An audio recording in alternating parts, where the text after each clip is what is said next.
Welcome to Figure Eight, where we feature inspiring stories of women entrepreneurs who have grown their businesses to 7 and 8 figures revenue. If you're in the mix of growing a bigger business, these stories are for you. Join us as we explore where the tough spots are, how to overcome them, and how to prepare yourself for the next portion of the climb. I'm your host, Julie Ellis. I'm an author, entrepreneur, and a growth and leadership coach who co-founded, grew, and exited an 8-figure business. This led me to exploring why some women achieve great things. And that led to my book, Big Gorgeous Goals. Let's explore the systems, processes, and people that help us grow our businesses to new heights. If you're interested in growing your business, this podcast will help. Now, let's get going. Hello, and welcome to this episode of the Figure Eight podcast. Today, I am joined by Lori Weir, who's the co-founder and CEO at 4 Eyes Financial. Lori is a people and a business builder and a serial entrepreneur who is now working in the FinTech space and building her company there. I'm very excited to have her with me today, and I say welcome to you. Thanks for joining me, Lori. Thank you so much for inviting me, Julie. I'm really happy to be here. I'm so excited to have our conversation because I love talking to a diverse group of women entrepreneurs and all the reasons that we start businesses because we see needs in the world. And I'm interested for you to share a little bit about what your entrepreneurial journey has looked like. Yeah, I'm happy to share. So I've been an entrepreneur since 1996, which is likely a year in which some of your listeners have yet to be born. And so, but what's interesting about being an entrepreneur is, once you are one, you kind of are always one. And but my journey has been really interesting in that you made the point. Entrepreneurs really want to, they see a need in the world and they want to, to meet it head on. And my first business was actually an adventure based learning company that I started in Atlanta, Canada. And that came from a consulting project that I had, working with the province of New Brunswick to help them identify if there was a market opportunity in incentive travel.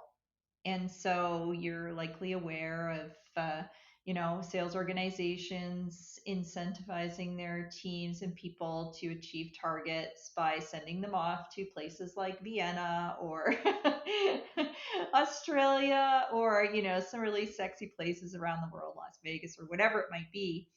But destinations all over the world, they categorize different types of clients that they try to attract to their destination. Part of that is meeting and incentive travel, and so that was a project that I had.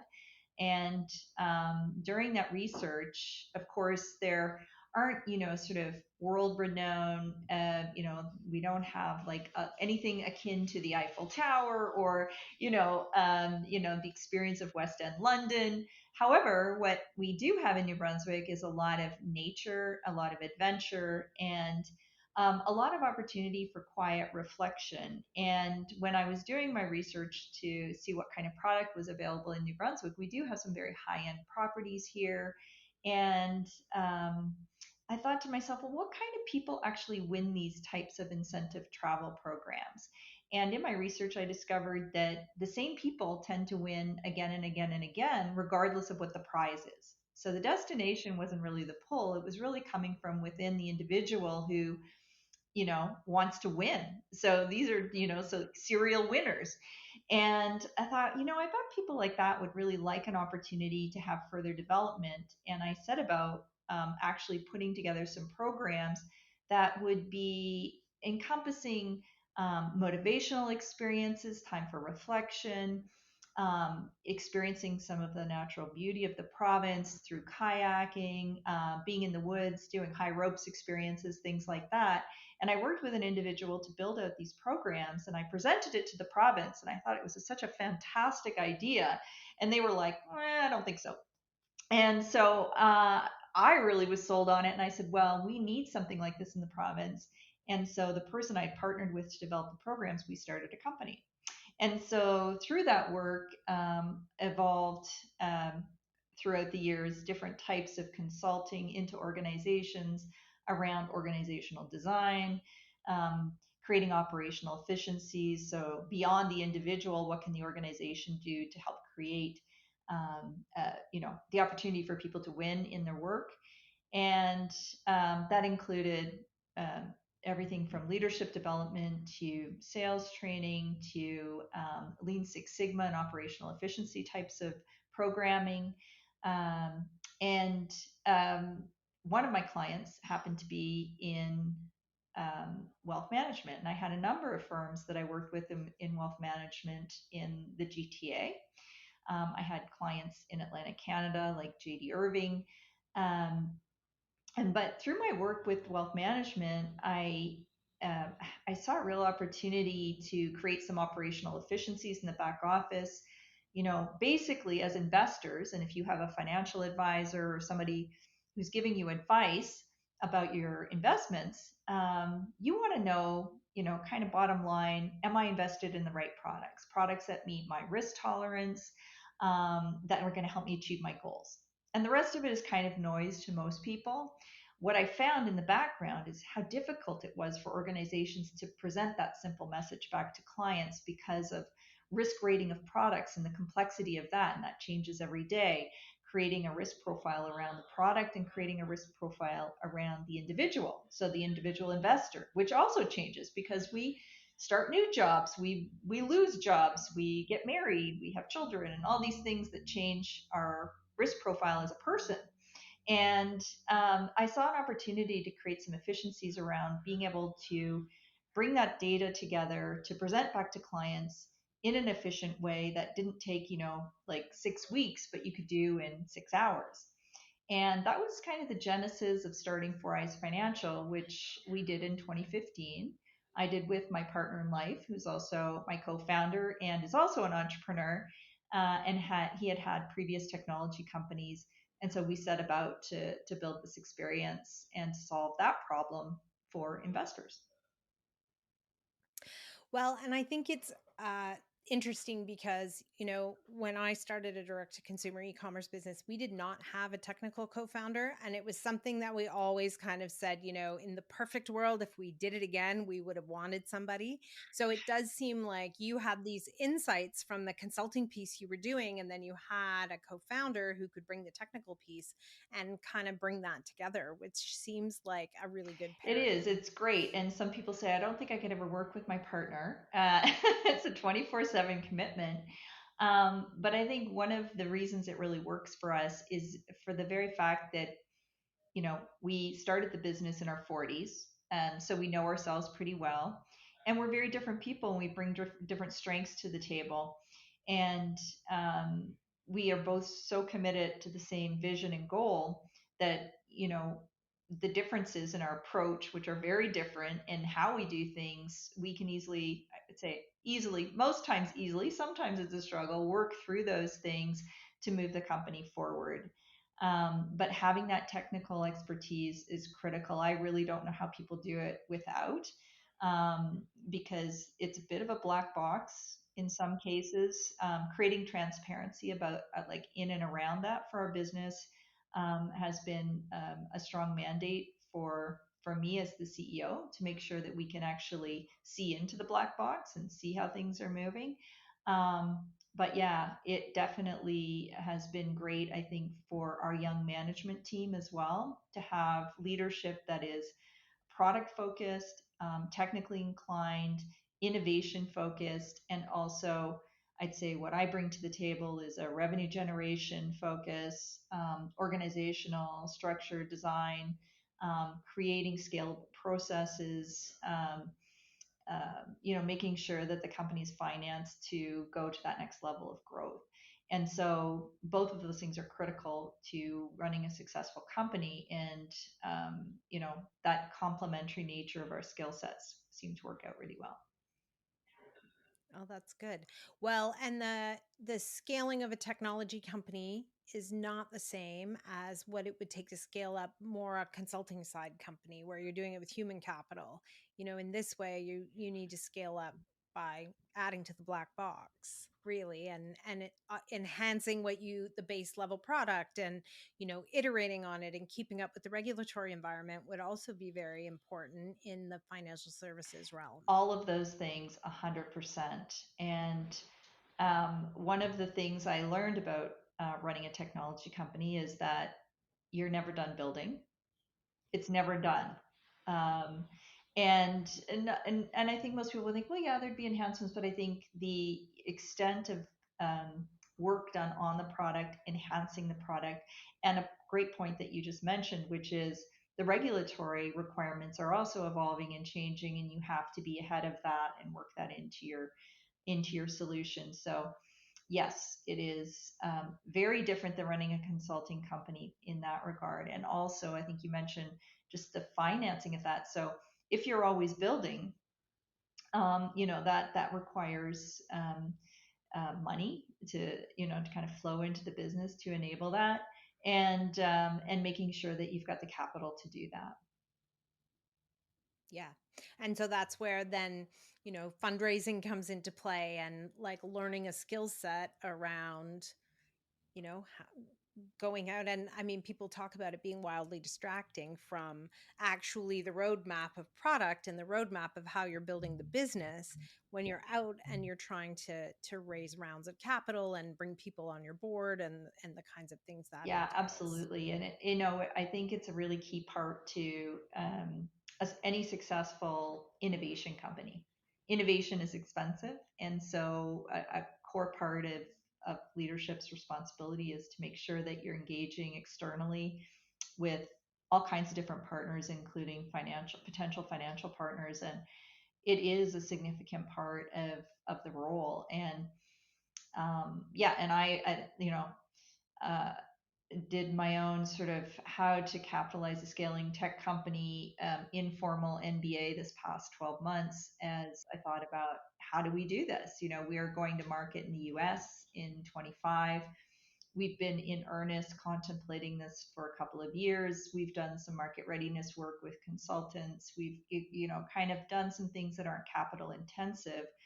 But now we're ready to go. And this was a critical piece to enable that.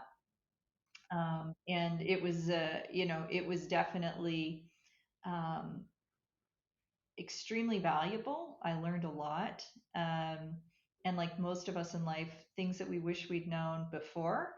But you know what? Today's a new day, and start now. And I think there's a lot of really good resources out there too. But the thing is, there's no one way to do it. And I think sometimes the world presents like there's a clear path on how to capitalize your business and bring money in. And it's either you're going to self fund, you're going to bootstrap, or you're going to do this sort of equity, seed, series A, kind of roll up in that way. And then there's companies that do a mix of many things.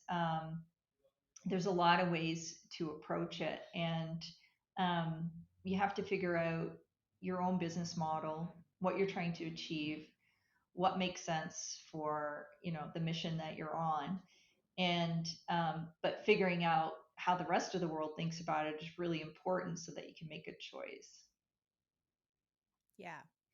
Yeah, and how can you dilute as little as possible as you take in the early money that you need to get going, so that later you have more control about what happens next. Exactly. That's it. And I think a lot of entrepreneurs in early day, they're so desperate to get people behind them to believe in what they're doing. They're willing to give up a lot in order to make that happen. And that's understandable. Completely empathize with that, never judge that. And, it's like anything in life, looking backwards and saying what you would have done is, that's not the way the world works or how life works. And we have to make the choices that are, with the information we have and are presented to us, not look back and just move forward and say, okay, this is where we are now, and how can we, get to the next step? It is one of those interesting things, though, where considering how many people have done it and how many people are currently figuring out how to do it, that you can't Google and get the answers. It's always surprising to me in entrepreneurship that, there are no, there are, you always feel like you don't know what you're doing. There's always an aspect of There that. is. And one of the things I will say though is I find that there is more available. I think a lot of this information was kept close to people's chest for I don't know whatever reason. But one of the things that I have noticed is there are people out there who are in the, um, investing time to be thought leaders in this space that have consulting practices that are really focused on helping firms capitalize ideas into significant size global businesses. And they're out there presenting a lot of information that I know when I originally started the business in 2015, that information just wasn't available through a Google search. But on LinkedIn and in Google and other places now. I think in the last couple of years, there is more information. And I think the key starting point is understanding what your business model is because every business model has a different need in terms of capitalization and how that looks, how much you need to give up in order to gain, what makes sense for you in terms of your long-term plan. Do you want to build out a geography and then sell into private equity? Do you want to grow the company globally? What are like, and it's easy to ask those kinds of questions, but in any given day, you might have a different answer yourself, depending on how the day is going. It's true. It's so true. Well, and certainly, I mean, one of the interesting choices that you've made is to build your company outside of a big financial center. I mean, most people would think of a company like yours starting in the Toronto area and in Canada and growing in that kind of an environment. But, you were living in Atlantic Canada. That's where you've built your adult life. And so you've really built a business there and attracted talent and done all the things to really bring people to you. Yeah, it's true. New Brunswick is not the center of financial services in Canada, and that's certainly been brought to our attention more than once. But what's great about that is you can build a company anywhere, especially an innovation company, a software company. Um, and we are able to attract incredible talent, people who have moved to New Brunswick to go to school here, who want to stay here, New Brunswickers, born and bred. And that's part of our mission at Four Eyes when we started the company was to solve the problem that we mentioned earlier, also to provide interesting employment in technology, on leading edge technology to New Brunswickers and to help sort of strengthen that part of our economy. And originally when we started the company with that mandate, I thought this is a New Brunswick or an Atlantic Canadian challenge. But what I've learned is this is really a Canadian problem to be solved. We have our main industries, which we're aware of, that have been brought to light, especially in the conversation around tariffs that are happening now. And automobiles, natural resources, lumber, paper, all these kinds of oil, gas that we're known for, which are amazing industries. There is a need for Canada to continue to invest in and grow its innovation economy, and I'm a big proponent of that. Not just in Atlantic Canada, but for the country. And I'm thrilled to say that, of our 60 employees, all but three actually live and work in New Brunswick. And we're able to hire really great talent because the people who come to join us want to be in a community. So they don't want to, live in New Brunswick and work for a company in Silicon Valley or someplace else around the world. They want that touch point. So we have an in-office culture. I'm at my office today. Yesterday, we have an office in St. John and one in Moncton, New Brunswick. I was at our Moncton office. We had about 12 people together, put the Christmas tree up and had a moment, together decorating the tree, having some hot chocolate. And these, kind of connecting points are really important to the kind of people who choose to work at Four Eyes. And I think it really helps us with retention and we're introducing people not only to interesting, our technology is built on AWS, but also to financial services as a sector, which they would not be exposed to otherwise here. And I think, we're in wealth tech, which is a subset of FinTech. And that is a sector that will continue to grow. And so the folks that are joining us fresh out of school and who are learning, it's great for their career trajectory, wherever they choose to go. Right. Well, and I mean, interesting because it makes me think of that sort of wealth transfer stat that's out there, which I think for Canada alone is in the trillions Mhm. over the coming sort of decade. And so I think people are interested in wealth tech because they want to protect their assets and protect the money as it moves in between generations. Yes, absolutely. And I think just even understanding what, investing is and what it means, and the core pillars of life are health and wealth, for a successful life, and being part of understanding what does a healthy, sort of investment strategy look like, and understanding that from a deep knowledge perspective, but also literally seeing how the sausage is made by being involved in our business, I think is incredibly enlightening to people, and just as individual employees helps them make really good choices at a young age, around it. And to your point around, sort of wealth transition, it also helps them, with members of their family as they think about what does good look like. And none of us really know what wealth management is going to look like 20 years from now. But people are always going to want personalized advice from someone they trust. And at this stage, a lot of people say, well, is AI going to kind of replace the traditional advisory model? Personally, I don't see that.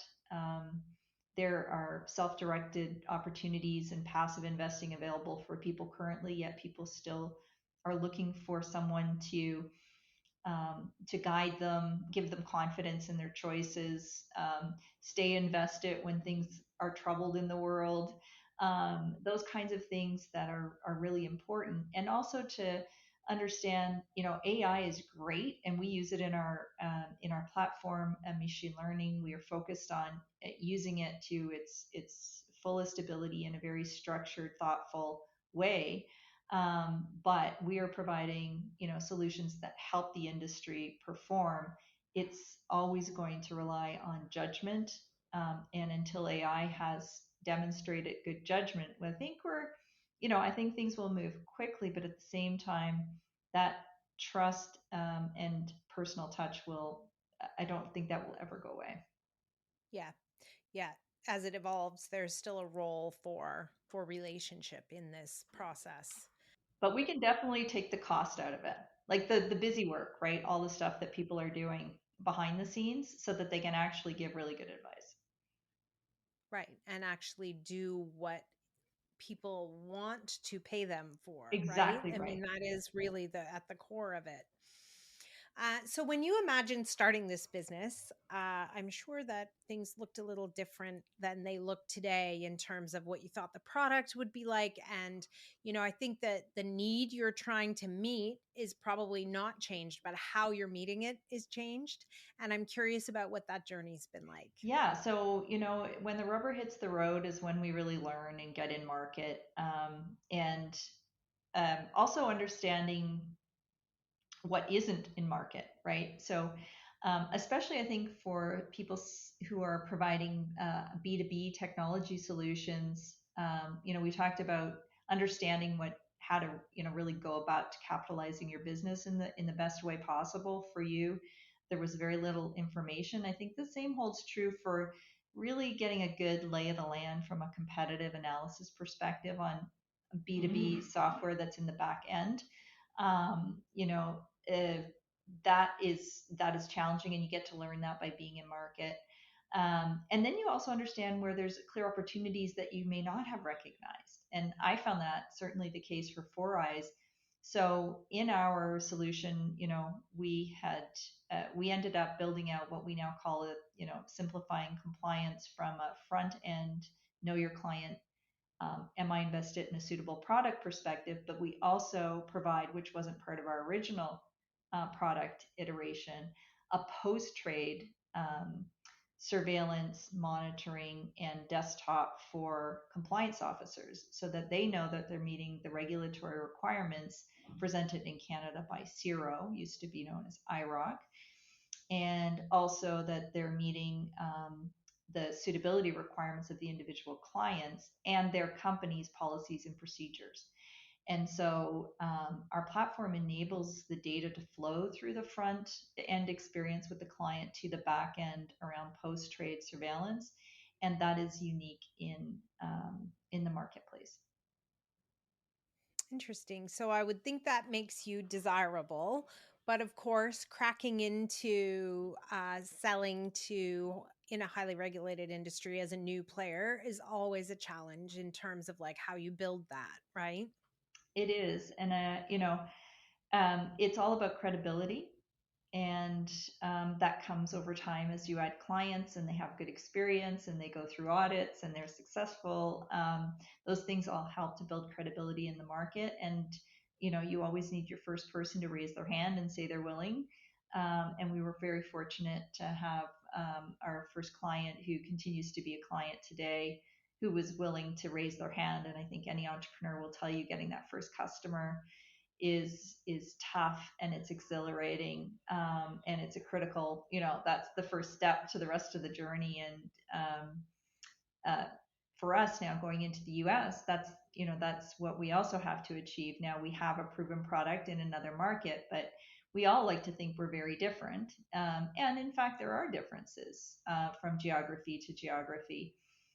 So we have to go through that same proofing path with our U.S. growth as well, and find someone willing to raise their hand and say, "I'm going to take a chance on these guys." Yes, and you had mentioned to me before that 2025 is your year for learning about the US market and about how you want to play in it and what your role is there. My reaction is I think that's a great way of looking at it because it can be hard when you're in learning mode. Like when you keep hitting, oh, it's another dead end. It's a door that won't open. It's a, and so you're sort of seeking and learning and trying to figure out where you're going to get your toehold, and that can be sometimes difficult. Yeah, absolutely. And we don't know who that first customer is going to be, and so we have a thesis, and we're going to go in and we're going to approach the market. The great thing about being in a niche market is we know exactly where those buyers are, so we can go have the conversations, test our hypothesis, and see what we learn and come back. And modify and go back in. And it's about accelerating that and doing that quickly to advantage that will help us by the end of the year say, okay, we've got our first client now, and that's what that's the target. Yeah. Yep. And getting the toehold with those first clients so that you can grow up the smaller ones to the medium ones to the big players. Exactly right. Yeah. And I think one of the things that sets us apart in the market is that we're enterprise grade software. And that's great, except selling into that space requires a lot of resources, and so we definitely have the same path that we took in Canada, which is start with a smaller firm, move up to mid-sized market, and then approach the enterprise once you've got those proof points in place. I'm excited about that though, because once you get to that enterprise level, and there are very few competitors at that level, will be positioned to win. So as an entrepreneur, I'm always focused on the future, and I'm very optimistic about it. That's great and exciting, and I'm sure there's going to be a lot more learning, and it'll be interesting to hear in a year from now where you feel like you're sitting. Yeah, I know.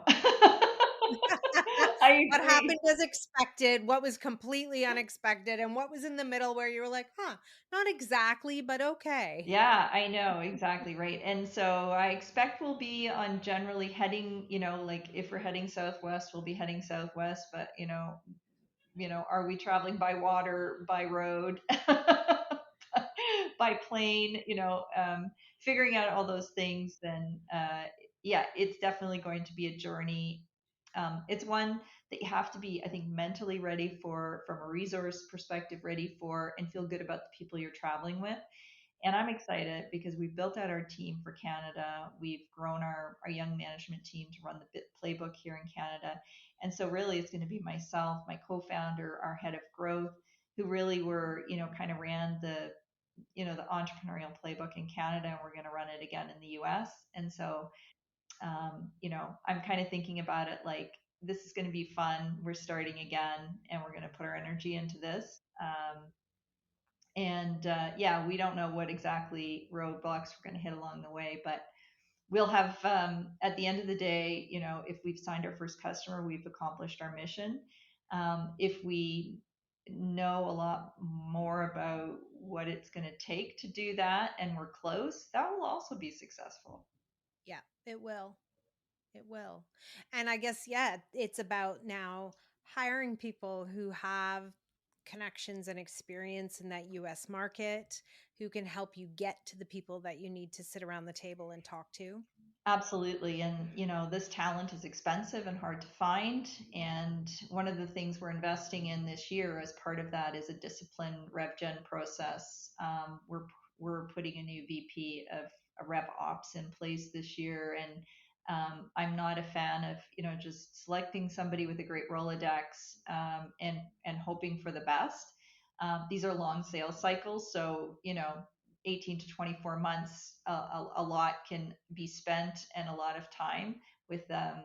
We don't expect people to go in and close deals quickly. So we need to know that we're doing all the right things to accomplish that, though.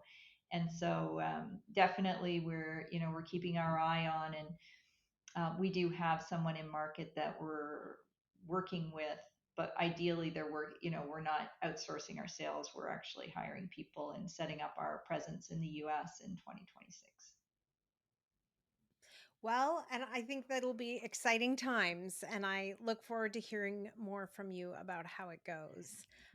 Thank you so much for talking with me today. And I'm excited to see how Four Eyes grows and changes over the coming years. Well, Julie, I really appreciate the work that you do bringing forward these entrepreneurial stories and journeys, sharing them. Canada needs more entrepreneurs. The world needs more entrepreneurs, and I'm sure the work you're doing is fueling someone's passion and giving them the confidence to take the leap. And so, thank you for that. Thank you. Thank you so much. I hope so that sharing the stories that I know about in my, corner will help people, because I think we do what we see as possible. And so I love sharing stories. And thank you so much for talking with me today. Thanks, Julie. I hope you enjoyed today's episode. Please remember to hit subscribe on your favorite podcast platform so you won't miss any episodes. Figure 8 isn't just a podcast. It's a way of seeing the big, gorgeous goals of women entrepreneurs coming to life. If you're interested in learning more, you can find my book, Big Gorgeous Goals, on Amazon anywhere you might live. For more about my growth and leadership training programs, visit www.julieellis.ca to see how we might work together. Read my blog or sign up to get your free diagnostic. Are you ready for growth? Once again, that's www.julieellis.ca. When we work together, we all win. See you again soon for another episode of Figure 8.